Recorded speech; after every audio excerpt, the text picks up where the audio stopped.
अस्सलाम वालेकुम। आप देख रहे हैं राइज विद हैदर। मैं हूं हैदर मुर्तज़ा। आज की इस मुख्तसर सी वीडियो में हम उन वजूहात की बात करेंगे जिनकी बिना पर जस्टिस शाहिद वहीद साहब ने जस्टिस काजी फ़ायज़ ईसा और जस्टिस अमीनुद्दीन खान साहब के ऑर्डर से इख्तिलाफ किया। ये केस आपको पता है, ये हाफिज़ कुरान के 20 नंबर्स का केस है जो कि मेडिकल के स्टूडेंट्स MBBS और BDS में दिए जाते थे, उसके हवाले से ये केस है।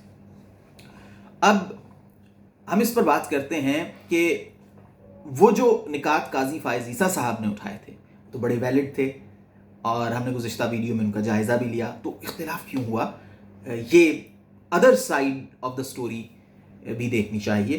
तो हम जो तस्वीर है उसका आज दूसरा रुख देखेंगे जो कि बहुत अहम है, और ये भी अहम है कि आप चैनल सब्सक्राइब कर दीजिए, फेसबुक पर आप लाइक भी कर दीजिए और पेज फॉलो कर लीजिए और टिकटॉक पर भी फॉलो कीजिए। वीडियो को लाइक करना मत भूलिएगा। आगाज करते हैं। जस्टिस शाहिद वहीद साहब इस ऑर्डर में, मैं बराह रास्त उस हिस्से की जाने आता हूँ जहाँ से वो आगाज करते हैं कि क्या वजूहात थी। वो बताते हैं कि जब भी कोर्ट में कोई केस आता है तो 3 तरह के ऑर्डर्स पास होते हैं: रेगुलेटरी, एडजुडिकेटरी और रेगुलेटरी कम एडजुडिकेटरी। ये 3 तरह की उन्होंने बताए ऑर्डर्स होते हैं। पहली टाइप तो ये है कि रेगुलेटरी, के जो केस है उसको कैसे रेगुलेट करना है, मैनेज कैसे करना है। मिसाल के तौर पर कि जी जो हेयरिंग है उसको मुलतवी करना, लॉयर्स को वो जो टाइम मांग रहे हैं उनको टाइम देना वगैरह। दूसरे नंबर पर है जी adjudicatory. Second type of order relates to a formal decision of a court. ये डिसीजन होता है किसी भी मैटर पर, किसी केस पर फैसला। तीसरी टाइप वो कहते हैं कि एक तो formal expression of any decision on a particular issue and but also a direction for further progress of the case. कि एक फॉर्मल ऑर्डर भी आ जाए, एक्सप्रेशन ऑफ द ऑर्डर, लेकिन उसके साथ साथ फर्दर जो केस की प्रोग्रेस है उसके बारे में भी अहकाम हो।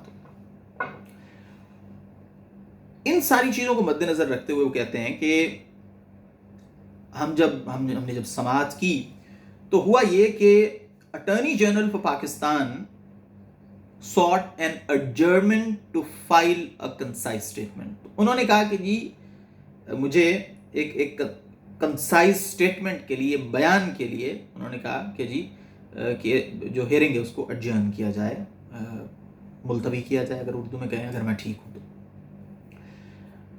और पाकिस्तान मेडिकल काउंसिल के जो वकील थे उन्होंने कहा जी कि मुझे भी टाइम चाहिए। तो वो कहते हैं मेरी राय के मुताबिक हमें ये टाइम देना चाहिए था, रेगुलेटरी ऑर्डर पास करना चाहिए था, ऑन द कॉन्ट्रेरी। लेकिन हुआ क्या, I find that the said request have been left unattended. वो कहते हैं कि जो इल्तिजा की गई उस पर गौर ही नहीं किया गया, but certain other points have been discussed in the order. लेकिन कुछ और पॉइंट्स हैं जिनका ऑर्डर में जिक्र है, और इसीलिए वो कहते हैं कि मैंने इससे इख्तिलाफ किया। एक वजह तो उन्होंने ये बता दी। अब उसमें वो कहते हैं कि जो बेंच की तश्कील के मामले पर एतराज हुआ है तो क्या ये हो सकता है या नहीं होता, वो उसमें वो रीजंस बताते हैं। एक तो उन्होंने ये कहा कि जी बेंच चाहे रेगुलर हो चाहे स्पेशल हो, उसकी तश्कील जो है वो चीफ जस्टिस का इंतजामी इख्तियार है। और ये बात उन्होंने कहा कि सुमोटो केस नंबर 4 2021 में वाजे हो चुकी है, और ये 5 मेंबर बेंच था जिसने इसे वाजे किया, लिहाजा ये एक प्रेसिडेंट है और दीगर सारे जो प्रेसिडेंट्स हैं उन पर इसको फौकियत हासिल है। लिहाजा ये मामला बहुत क्लियर है कि ये इंतजामी इख्तियार है चीफ जस्टिस ऑफ पाकिस्तान का। और वो कहते हैं कि यही वजह है कि अटॉर्नी जनरल ने भी और PMDC के लॉयर ने भी जो बेंच की तश्कील है उस पर कोई एतराज नहीं किया। फिर वो कहते हैं कि इन सर्कमस्टेंसेस में, इस सिचुएशन में, in my humble view, none of the judges of this bench can object to the constitution of the bench. वो कहते हैं कि जज जो हैं उनकी राय में वो बेंच की तश्कील पर इतराज कर ही नहीं सकते थे। And if they do so, और अगर वो करें their status immediately becomes that of a complainant. तो उनका जो स्टेटस है वो कंप्लेनेंट का स्टेटस हो जाता है। And consequently, it would not be appropriate for them to hear this case. और लिहाजा उन्हें वो केस सुनना ही नहीं चाहिए और ना उस पर कोई ऑर्डर जारी करना चाहिए। This reason has the backing of the basic code of judicial ethics. तो वो कहते हैं कि ये बुनियादी जो judicial ethics हैं वो ये रिक्वायर करते हैं कि ऐसा नहीं कर सकते आप। और ये भी बड़ा अहम है कि this principle confines not merely to cause where the जज is an actual party to a case but also applies to a case which he has an interest. वो कहते हैं कि एक तो है ना कि जज पार्टी हो केस में तो वो नहीं सुन सकता, ये एथिक्स के खिलाफ है। लेकिन वो कहते हैं कि अगर उसने इंटरेस्ट शो कर दिया उसने, जो इन्होंने जस्टिस शाहिद वहीद ने कहा कि ये आपने उस बेंच की तश्कील पर ही एतराज कर दिया, उस सूरत में कि जो अटॉर्नी जनरल है और पीएमडीसी का जो लॉयर है वो उस पर कोई इतराज नहीं कर रहा। फिर वो ये कहते हैं कि अगर आपको इतराज हो तो फिर क्या करना चाहिए। वो ये कहते हैं कि या तो जज जो है वो अपने आप को उस बेंच से अलहदा कर ले या फिर ये मामला चीफ जस्टिस को भिजवा दिया जाए एक नए बेंच की तश्कील के लिए। ये वो कहते हैं कि ये तरीकाकार है उनकी नजर में। अब वो आते हैं कि बात केस क्या था। हाफिज कुरान के 20 नंबर जो दिए जाते हैं एडमिशन के टाइम पे, हाउस जॉब के टाइम पे और इंटर्नशिप के टाइम पे, तो ये पैमरा का इशू उसमें कैसे आया। अब वो कहते हैं कि I now advert to the other question relating to the validity of the prohibition order issued by the PAMRA. वो ये कहते हैं कि can this also be considered in this case? क्या इसको कंसीडर किया जा सकता था इस केस में। Again, I am at odds with my learned brethren. To keep the record clear, I deem it pertinent to mention here that this question was not agitated by any lawyer. यानी जो lawyers थे इस case में उनकी तरफ से तो ये मामला नहीं उठाया गया। तो ये मामला आया कैसे। Member of it was brought under discussion by the senior member of this bench and copies of the prohibition order was also presented by his law clerk. यानी ये मामला पैमरा का, इसका जो केस का सब्जेक्ट मैटर है उससे ताल्लुक नहीं है, ना ही किसी लॉयर ने ये उठाया है, बल्कि ये senior member of the bench की जानिब से सामने आया।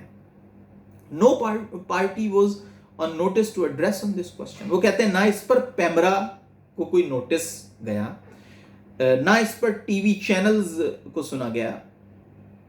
PEMRA was also not in attendance to present the rational of the prohibition order. No party was on notice to address on this question. लिहाजा वो ये कहते हैं this therefore in my view the principle of fairness obliges us not to express a definite opinion on this question until all concerned have had an opportunity of being heard। कि जब तक आप सुनेंगे नहीं पार्टीज को तो आप उस पर कोई अपनी राय नहीं दे सकते। The other reason which prevents me from endorsing the observation findings made by my learned brethren on the above stated the second question is that I hold the view that no court should try any question and also pass order thereupon which is not directly and substantially in issue in a case pending before it। यानी वो ये कहते हैं कि कोई भी मामला जो बराह रास्त जी हाँ जो कि डायरेक्टली बराह रास्त जो इशू है उससे उसका ताल्लुक हो ना हो तो आप उसे सुन नहीं सकते हैं, या फिर वो इतना सब्सटेंशियल हो उस इशू को लेकर। In the case at hand, the matter in issue is whether the memorization of the Holy Quran is a relevant criteria। यानी वो कहते हैं कि जो इशू है असल में वो ये है कि क्या MBBS में, BDS में जो तरीक़ाकार है उसके लिए, एडमिशन के लिए क्या ज़रूरी है कि कुरान मजीद हिफ्ज़ किया जाए। The above stated second question is not related to the issue involved in this case। यानी इशू ये है, पैमरा का इशू नहीं है, constitution of the benches issue नहीं है, thus it cannot be brought into debate। लिहाजा इसको इस डिबेट में नहीं लाया जा सकता है। I think in the aforesaid circumstances of the case, the appropriate order would be to allow। वो कहते हैं कि मेरी नज़र में, इख्तिलाफ किया उन्होंने, मेरी नज़र में वो कहते हैं कि अप्रोप्रिएट ऑर्डर तो ये था कि अटॉर्नी जनरल ऑफ पाकिस्तान और PMDC को ये इजाज़त दी जाती कि वो अपना जो रिस्पॉन्स है, जो स्टेटमेंट है, वो अगली समाअत पर फाइल कर दें। That's all। तो अब आपने देखा कि एक तो उन्होंने कहा जी कि बेंचेस वो स्पेशल हों या रेगुलर हों, वो इख्तियार चीफ जस्टिस के पास है। अगर किसी जज को एतराज़ है तो वो उससे रिक्यूज़ कर सकता है अपने आप को, या फिर वो मामला चीफ जस्टिस को भिजवा सकता है अकॉर्डिंग टू हिम। फिर वो कहते हैं कि अगर एतराज़ करे कोई जज, लॉयर्स की जानिब से कोई एतराज़ नहीं किया गया, तो इट मीन्स कि उसे वो केस नहीं सुनना चाहिए, क्योंकि उसने उसमें इंटरेस्ट शो कर दिया, उसने अपनी राय का इजहार कर दिया, लिहाजा उसे वो केस नहीं सुनना चाहिए। फिर वो कहते हैं कि जो पैमरा का इशू है उसका ताल्लुक है ही नहीं subject matter of the issue के साथ। इशू है BDS में और MBBS में 20 नंबर देना या ना देना, इस पर फैसला करना है।